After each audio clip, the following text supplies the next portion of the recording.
Broadcasting from the KMF Collective Studio, it's time for the Keep Moving Forward podcast. Join us every week as we dive into the stories of remarkable current and former athletes that have transitioned into the real world. Now here's your host, Katie Galley. Hi everyone, and welcome to the 239th episode of the Keep Moving Forward podcast. I'm your host, Katie Galley. In the KMF Collective Studio with me today, I have four-time CrossFit Games athlete and 2019 third fittest woman on earth, Jamie Simmonds. How are you doing, Jamie? I'm good. Thank you. Thanks for having me. Of course. Thank you so much for making time for this today. I'm super excited to dive into your story. So, Jamie, just to get the ball rolling and to get to know your background a little bit, can you share with us where you grew up and how, if at all, was your childhood shaped by athletics? Yeah, so I'm from New Zealand, Dunedin, New Zealand, so right down south in New Zealand. I obviously grew up playing just about every sport. That's all you do in New Zealand. Yeah. So I started obviously with, I did gymnastics when I was younger, started that very young, did it for about 10 years. But then, played just about every sport at school. You have like touch rugby, basketball, volleyball, basically a bit of everything. But to be fair, you fill your time with sports and it kept me occupied. So, I loved it. Absolutely. I mean, it makes sense finding all the different sports and being able to take part in them. And so for you, from that young age, was gymnastics then that main focus, or did you just play all manner of sports growing up, or did you ever kind of focus in on one or a couple in particular? Yeah, so I think gymnastics was the main focus. I did that for about 10 years. I competed for New Zealand a couple of times. And then I also played rugby pretty seriously and played for like provincial. And I played that from when I was like 8 to I was about 21, 22, so a long time. Yeah. Also, I was really keen on sort of like running and athletics and things like that. So I think they're probably the three main ones. And rugby sort of like includes touch rugby and sort of all the conditioning and stuff for that. So I think it was rugby, gymnastics, and athletics were the main three. And so with those, I mean, with rugby and gymnastics and really get involved with those, I mean, you're right, that is a long span of time to play a sport. So did you represent New Zealand, you said, for gymnastics? Did you do that as well for rugby? So no, I went for rugby. I did like a few New Zealand trials, but no, I never made because New Zealand team is the Black Ferns, but I never played for them, just provincial. And then from there, it was sort of like I had to sort of stop rugby for a couple of years in high school just because gymnastics got pretty serious.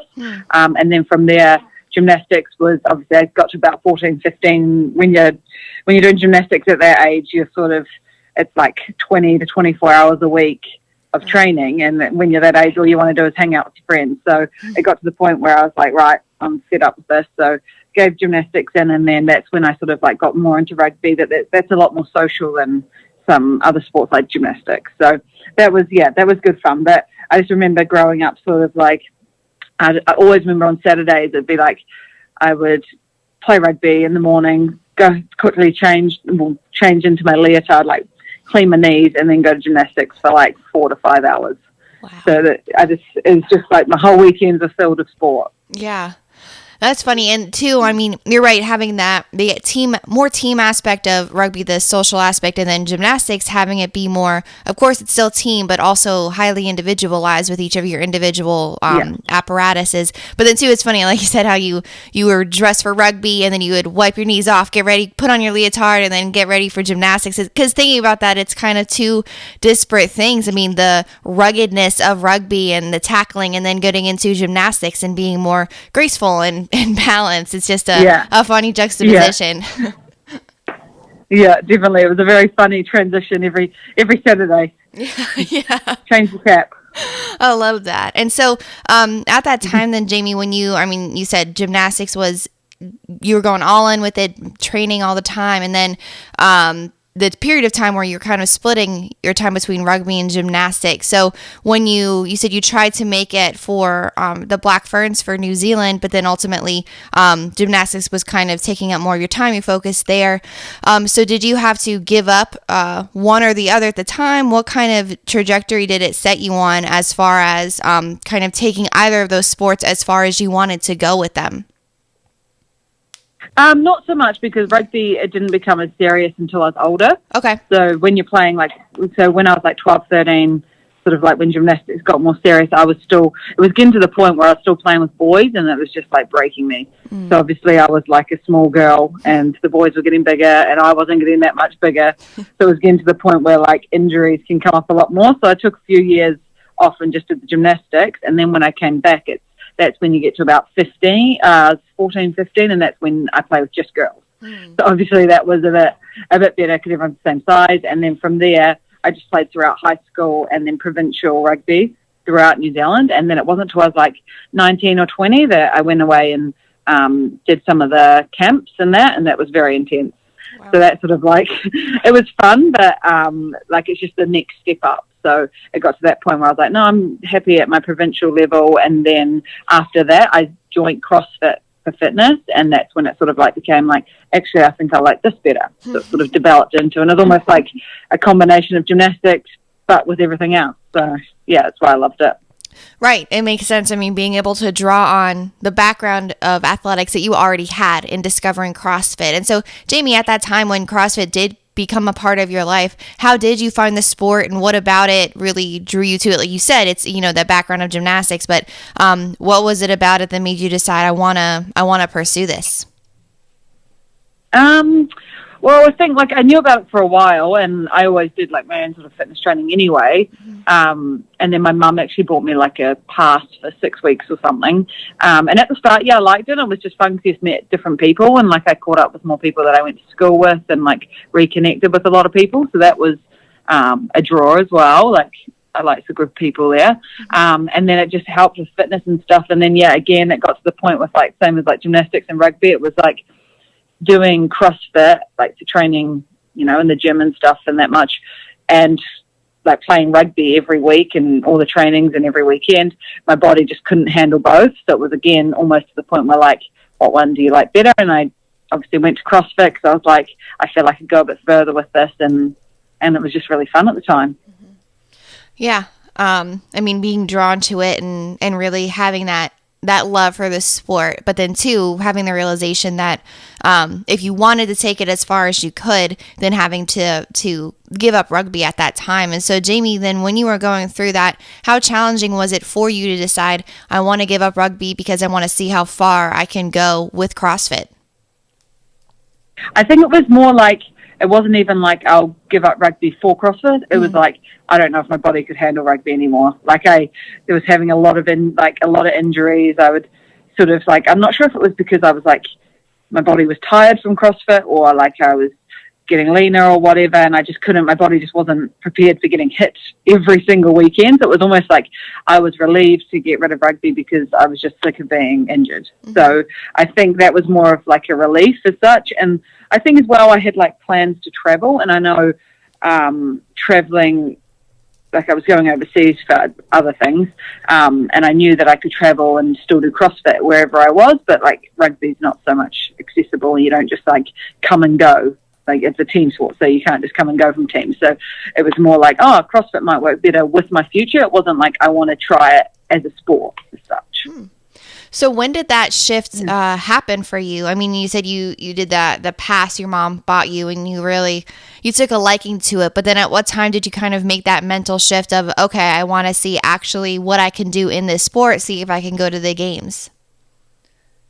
That wasn't until probably 3 years later. So wow. I actually, when I first started CrossFit, I actually snapped my Achilles within 4 months of doing it. So then that's another 8 to 9 months out. I still trained, but obviously I couldn't. I had a few of my first competitions planned, but I couldn't do that. But I literally got back just in time for the Open, and then I qualified for regionals somehow. And so I competed in that year in regionals, which was 2014. But then again, I had plans to travel, so I went overseas, worked at a summer camp in the States, Sort of just didn't train, did what I wanted for a few months, and then I ended up coming to Abu Dhabi to work. And then I ended up working in a CrossFit gym, and that's when it's sort of like you're coaching all day, and what you do between coaching is train. So then that's when I started to build up, and then from there it was like, I like this CrossFit thing. Let's start competing here, because there were so many competitions around the UAE at the time as well. Yeah, I mean, it makes sense being in that world and coaching all the time, and then kind of just training in those off periods, and then being able to compete in those events. But then too, obviously, it had to have helped being able to qualify for regionals back in 2014. I mean, that's insane having that. I mean, that aptitude at being just involved or just getting involved in the world of CrossFit. And then too, Jamie, when you said, you were coaching pretty much full time once you returned from the U.S. What made you decide that you wanted to start coaching? Was it just, I want to be totally involved in the world of CrossFit, so I'm going to coach and work out? Or how did that next transitional piece happen for you? Well, I was actually a personal trainer. So I studied phys ed and like exercise management and science at uni. So I did that when I was in Dunedin. And then when I came over to Abu Dhabi, I was actually a home personal trainer. So I'd go to people's houses and train them. And then it sort of just got a bit much, because I was training at CrossFit, yes, and then traveling around Abu Dhabi training other people. And then it got to the point where I was like, this is a lot of travel. It'd be a lot easier if I just coached at yes and did all my PTs at yes. So I just was like, oh, okay, I'll go. Like, it's a job. They need a female coach here. I spend half my day here anyway. So then it sort of just happened. Mm-hmm. Yeah, I mean, it makes sense wanting to seamlessly streamline everything that you were doing, already personal training people, but then being able to bring it kind of all in-house underneath CrossFit Yaz, where you were spending all of your time anyway. And so initially, then, Jamie, what made you decide back when you were studying exercise management that you wanted to do personal training? Was it just your love of sport that had already existed, or did something really kind of drive that decision for you? I think it was just like the enjoyment of sport, and it was like, it was just something I always did. Like I coached after I stopped gymnastics. I coached the younger girls. I helped people with running. I don't know. It sort of grew up with like, I played the sport, so anyone around me who wanted to join in, like I'd try help out. So I think that just happened that when I went to PE school at uni. To be honest, I actually just went to PE school because I thought it'd be really fun, and it was. But then I obviously I enjoyed it, so I carried on and knew I'd be doing something in the fitness industry somehow. I thought maybe more along the management side, but then that just wasn't really for me. So I think just personal training. I was working at a gym at home before I moved, and I don't know. I've really enjoyed sort of like coaching people and seeing people progress, go from like not knowing anything to doing stuff on their own. Mm-hmm. That is an amazing thing and to witness, and then too to be able to draw on your own experiences from gymnastics to rugby and then to CrossFit. I mean, having grown in those different arenas, and then be able to share those experiences both individually with people and then in a class setting. Yeah, definitely. Yeah. So Jamie, I mean, from there then deciding to go all in with CrossFit, be a coach and trainer, and then also train yourself for that next level as an athlete. So from that time looking forward, did you automatically then set a goal to try and compete and qualify for the CrossFit Games? Or was it really, hey, I just like this sport, I really enjoy training people, I'm just going to work out and, see what happens, see what the next step is? Yeah, it started off like that, just like let's work out and see how it goes. Yeah. But then we did have like a bunch of us at Yes that were all about at that level. So we're like, it's rare to find 6 people that could do all this. So that's when we decided to go team, 2015. All 6 of us were, actually all 5 of us were coaches here. One was a teacher, and we were all at CrossFit Yes. So we decided to do team in 2015, where we competed at the European regionals. We then actually got disqualified in the end. So we qualified and then got disqualified. So then that led on to another year of team, and then competed in team, and then moved on to individual after that. Wow. What happened in 2015 with the disqualification? What caused that? So we had one of Tammy, who moved over to coach here. moved over on like the 7th of January or something. And apparently we didn't know the rules that everyone had to be in there on the 1st of January. But like she didn't move over for the team. Wow. She moved over for a job, but it was just inconvenient that it was 7 days the wrong side. Wow. So it was like completely like we didn't even know. We just got told on like the last day, they're like, someone's informed us that you're breaching the rules, rah-de-rah. And then, so we ended up actually coming second, but then that getting taken away. So I think we were all pretty pissed about that. So then the next year we were like, we'll just do the same again. We'll go team again. And then, and then we made games from there. Wow. I can imagine. I mean, just going through that and not even being aware that you were, breaking any kind of rules, but then to have that disqualification and your, that chance stripped from you. So for you specifically, and then also your team as a whole, I mean, you said you guys decided in that moment, okay, no, we're going to qualify again. We're going to train together and compete next year. How did that shape you guys mentally over the next year, really focusing in on wanting to qualify for team? Yeah, we were pretty fired up to sort of go there and show that like we didn't try to put a team together. It was just that we all lived and worked there. And I think also just like being together for 2 years is a long time to keep 6 people with the same goal going. So that also like built, I guess, a lot of spirit within the team. And then I guess that's what made us such a good team. It did also help that we were like 3 couples, but that also got us through to the games. And then, we ended up on the podium. Wow. Man, that's awesome being able to, that victory story of disqualification into total victory. I mean, being able to accomplish that goal. But you're right. I mean, having 6 people in a united goal for 2 whole years, that's a lot. I mean, because life happens, people can move, just anything pops up. So being able to completely keep those joined forces until you achieved that goal that you guys set out to. Yeah, it was pretty cool. It was a pretty good feeling when it got there in the end.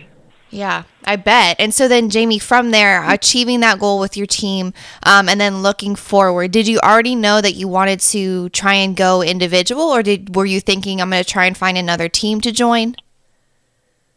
No, I knew individual. So like, I probably would have gone individual 2016 if we didn't get disqualified, but then I'd already, because I think 2016 was the year that I won the Open, and then everyone was sort of like, well, why is she going team? But obviously that's why I went, because we've been disqualified and I wouldn't just leave the team after I said I was going to do team. Right. And then so I'd already decided, like, I was like, this is really good. I get to go to the games, see the games from the team side and see, it's not like all new when you do go individual. And then 2017, I was like, right, this is the year to knuckle down and do it on my own. Yep. I love that. I mean, having 2 different goals. I mean, winning the Open, that's got to be really challenging to decide, okay, no, I'm still going to go team because I have this goal with my team, knowing that even if you push that off a year, it's not going to detract necessarily from your own individual competition later. It's being able to have the experience of going to the games and achieving that one goal before stepping out and going after the next that you set for yourself. Yeah. So from there, Jamie, I mean, making that decision and then going the next year, 2017, deciding to compete as an individual. Can you walk us through what that was like, that transition of competing and training with a team and then starting to focus just on yourself and your own competitiveness and looking forward into the personal goals that you had? Yeah, that was a whole new kettle of fish or whatever it is. It was just a whole new challenge. So I sort of like knuckled down on my nutrition. I knew that everything came down to me. So it was more like I had to sort of, I think I pulled back a little bit on work. I was still working a lot, but pulled back a bit. So I had a bit more time to train and I just knew what I needed to work on. So from there, it was just like knuckle down nutrition, train as you need to. But I still had those guys around. They were like, so Elliot was on the team as well, my husband, and he went individual that year as well. So he sort of like took that transition too. The other guys were still training. They weren't training to compete like that, but they were still around. So that was nice. But yeah, just sort of like step it up a gear, train a bit harder, train a bit longer and recover a bit better. Wow. Yeah. I mean, you're right. Having that mental shift of now everything comes down to me. I have to adjust everything and work based upon what's going to be best for me and best for my training. So making then that shift. And so then Jamie, looking forward, did you immediately know, was the goal to eventually win the CrossFit Games? Was it just to go as an individual as many times as you could? What specific goals did you decide for yourself as an individual that you wanted to achieve? I think it was I've always wanted to, podium at the games. Yeah. At that time, to be honest, I didn't think I wanted to qualify for the games, and I hadn't really thought ahead to it. Mm-hmm. But yeah, I've always wanted to go there, be in that top heat, and sort of stay around those top girls. And I know it's not going to happen, your first few years, unless you're crazy. But then so it was just sort of build on each performance and just try get better as the years go on. Mm-hmm. Learn something, I guess. Yeah. Absolutely. I just really enjoy competing as well. Yeah. I mean, I imagine wanting to switch from team to individual and drawing on, again, your past experiences, having that competitive drive. So then it lends itself to the sport of CrossFit. I mean, being able to kind of take it in whatever direction you want. And like you said, it's going in there with the mindset of, I want to see how far I can take this sport, but logically, okay, am I going to qualify or am I going to, podium in my first couple of years? Maybe not. But if I put in the work and I lay that groundwork, then eventually that's going to pay off. Yeah, definitely. It's build yourself into it. Mm-hmm.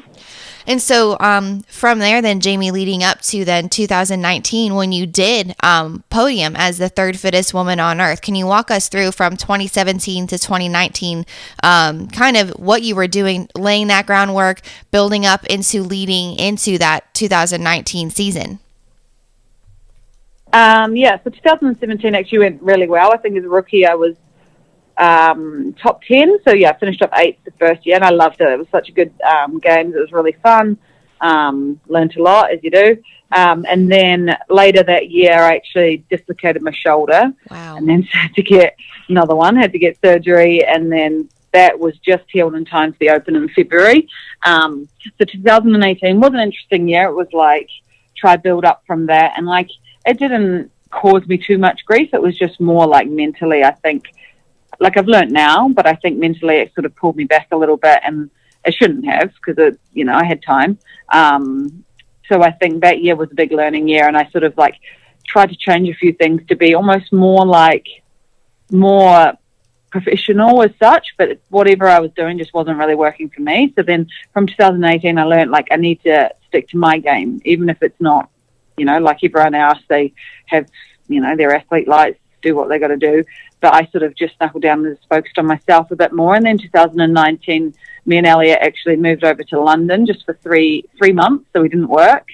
And I think that was a big change. So obviously, I love coaching and working and stuff, but it does take a lot out of you. So we had 3 months of living the athlete life and sort of full-time training. And I think that helped. And I also competed a lot more that year. But I think that helped a lot more when I got to the games and sort of under that pressure, sort of I knew myself a bit better. Mm-hmm. And then, 2019 was really fun, a different game. And then ended up on the podium.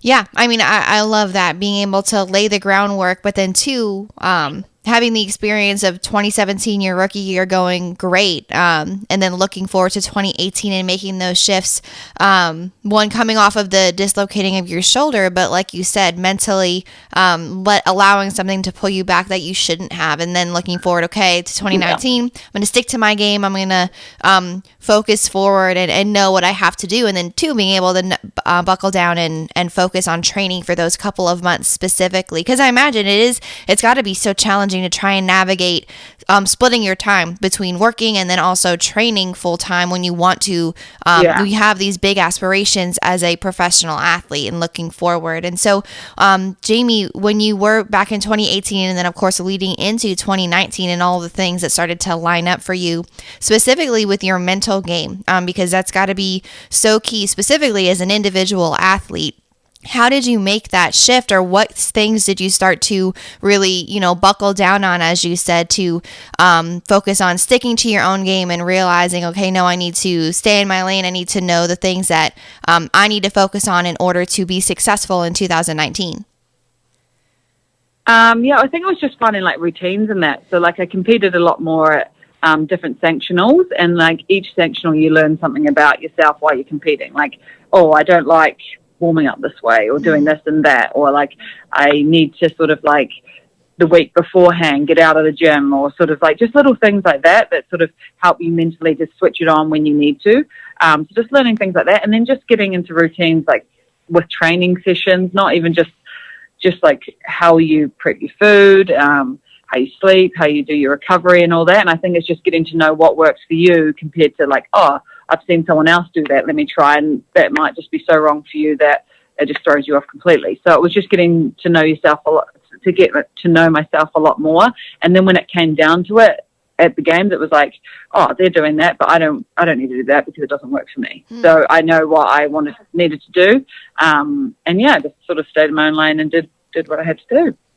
And that makes sense. I mean, not getting swept up in just because something is working specifically for one athlete, of course, doesn't mean it's going to work for you. So finding those things, discovering yourself as you get more into it. And I guess, like you said, I mean, being true to yourself, listening to what is best for you and staying and sticking with that.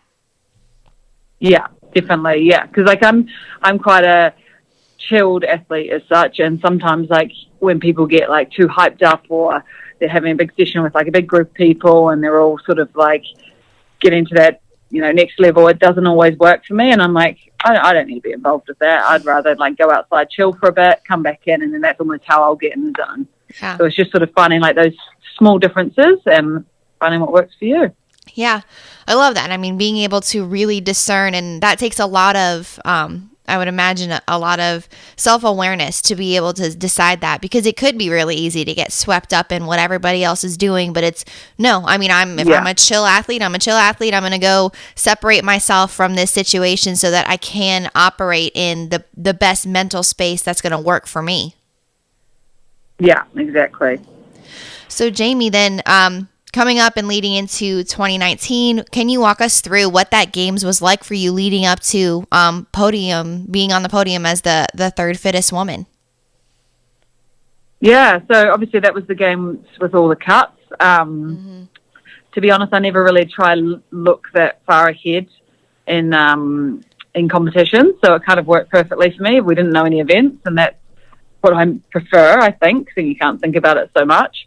But yeah, we sort of just traveled over, did the usual stuff, trained in Chicago for a bit, headed up to Madison, trained them. We just sort of kept our circle small. It was like me, Elliot, Carmen, and just sort of like, kept to ourselves. And then, yeah, the games came around and we were sort of ready for whatever was going to be thrown at us. And I sort of liked that we knew everything quite last minute, because it was like, okay, we just have to work off athletic ability. There's not a lot of planning here. There's not a lot of like tactics into a workout, and just go hard and go by feel. So yeah, I really enjoyed that. And that's, I mean, good again to have the awareness of mentally what is good for you as an athlete. So while it might throw some people to not know until last minute, being prepared for, like CrossFit is, the unknown and the unknowable. So no matter what was going to come up, you were just kind of taking it in stride and being able to maintain your composure looking forward. And obviously that paid off and bringing you to the podium. And so then Jamie too, once you found out about all the cuts that were going to happen in that games for that year, how did you navigate that and looking forward? Was it a point of anxiety at all into that games, or was it really you just looked one step forward at a time and not focusing on the things that could come? Yeah, it was literally just like try to get into the next cup. Like, you're in like the first one, try to get in the top 75. Next one, try to get in the top 50. Next one, try to get in the top 40. And sort of like I had a good start. So then from there, it was like just stay in the top as much as you can. And then it came down to the last bit when I was actually for the top 10. I was sitting in like third or fourth anyway. So I was a bit more comfortable there. But there was still that stress of like, oh my God, I could still really muck this up. So I think the most stressful day was the like sprint day when they did have that last cut. Yeah. But up to that, it was just like, just try get through the next one.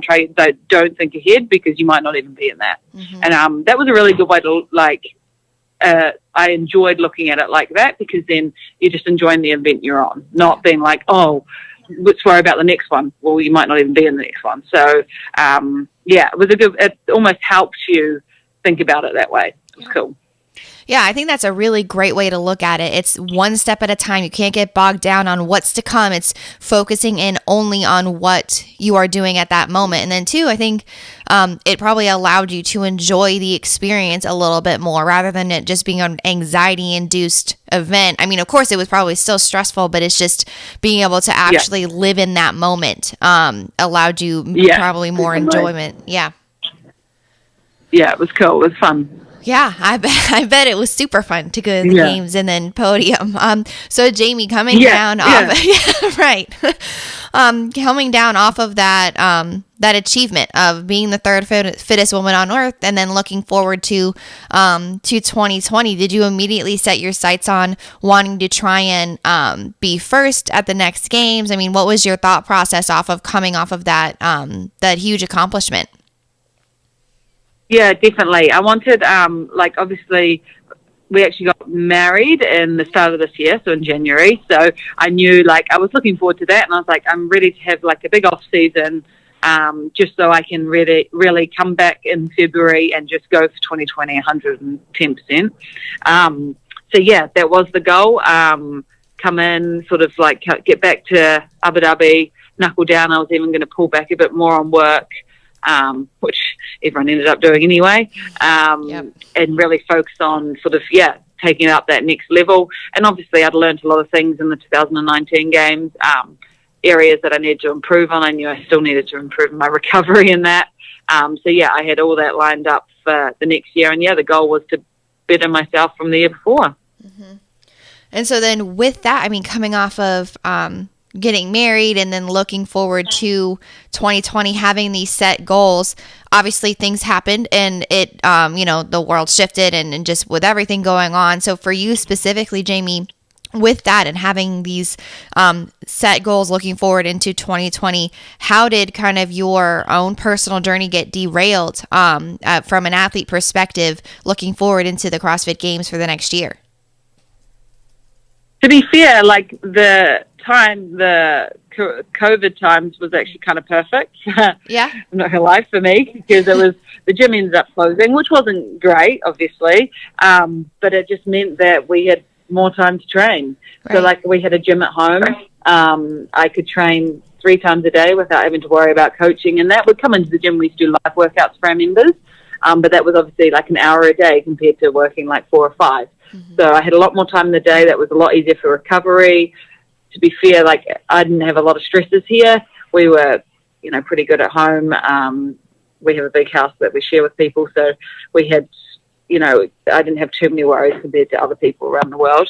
My training was going really well then. And obviously we competed in Rogue, so still got to compete without traveling. And that was really cool. I was really enjoying that time. And then when the gym reopened again, that was nice to come back to the gym and train and see all the members. But to be fair, it didn't derail too much for me. I can't complain about that. Yeah, I mean, that's great. And having that perspective of how it worked out well. I mean, being able to focus all in then on your training too. So then it's like you said in the year prior when you had those 3 months of really getting to focus in on training and stepping away from work at that time. Yeah, it did make me realize though how much it does help having a bit more time in the day. Yeah. Yes. Time is key. I mean, having that's a precious commodity. Yeah. So Jamie, now for you, looking forward, what do you have your sights set on next? What's the next goal? So obviously just competed in the games a couple of weeks ago. And to be honest, that didn't go how I wanted it to go. So I think it's sort of given me, I just wasn't really the whole online thing. I enjoy the online stuff. I just obviously wasn't in the right place with it all. I obviously hadn't, stepped up to the marker with it. And that sort of gave me a kick up the bum. So for the next year, I need to knuckle down, work a bit harder. So for, I think in February next year, me and Elliot are actually going to move to the UK and just, go for it. Wow. Do the whole athlete life. Yeah, that's great. I mean, looking forward getting to really focus in on it. But yeah, I can imagine coming off of the way things were shifted for the games this year, going online. So mentally, I mean, going into each workout, was it really challenging to motivate yourself or to achieve that level of competitiveness that you would if you were next to other athletes competing? Yeah, I don't know. It was sort of hard. Like, the build-up didn't quite feel the same. I'm not sure if it was like, for me, we didn't really like make it like really comp-like. It was like, I'm just at Yes and I'm just doing another workout. But it did feel like the games for me. Like, I was really nervous. I pushed really hard, but I just didn't, I just obviously couldn't find that switch. And like some of the workouts, like I really enjoyed all of them. And I felt like I pushed my hardest I could then, but I just sort of, in my mind, I didn't really have that switch. So I think leading into the next year, I need to make sure that I don't find myself in that space again. And I just need to fully commit. So after this, it's sort of like, let's take it to the next level and try focus on the training, the recovery, the nutrition, all of it, and sort of in a different setting. It'll be very sad to go because obviously I love it here in Abu Dhabi, and it's been 6 years, but onwards and upwards. Love it. Onwards and upwards. But yeah, I mean, making those sacrifices in pursuit of, those overall goals. I mean, of course it's worth it, but that doesn't make those sacrifices any less challenging. No. Like, I'm going to, miss this place a lot, miss the sun. Not going to lie. Yeah, I bet. This sounds pretty great. Yeah. Well, Jamie, I mean, I love that. Onwards and upwards, looking forward, having these set goals of what you're going to achieve over the course of the next year. And then, too, reflecting back on this whole incredible journey that led you to where you are today and the different twists and turns, the mental focus that you have, and just that gung-ho-ness set on your goals that you want to achieve, and looking forward, of course, knowing that you are going to achieve everything that you set your mind to. But Jamie, I just have one final question that I ask all of my interviewees. What do you want to be remembered for? Oh, I had this one before, actually. Yeah? For always giving it my all and sort of being a good time as well. So enjoying every step of the way. Thank you all for tuning in. I hope you enjoyed today's episode. To learn more about our guest, check out the show notes at keepmovingforward.us. While you're there, go ahead and subscribe to our newsletter to stay up to date on all things coming out of the KMF Collective Studio. Always remember, you can beat the odds and go the distance if only you keep moving forward.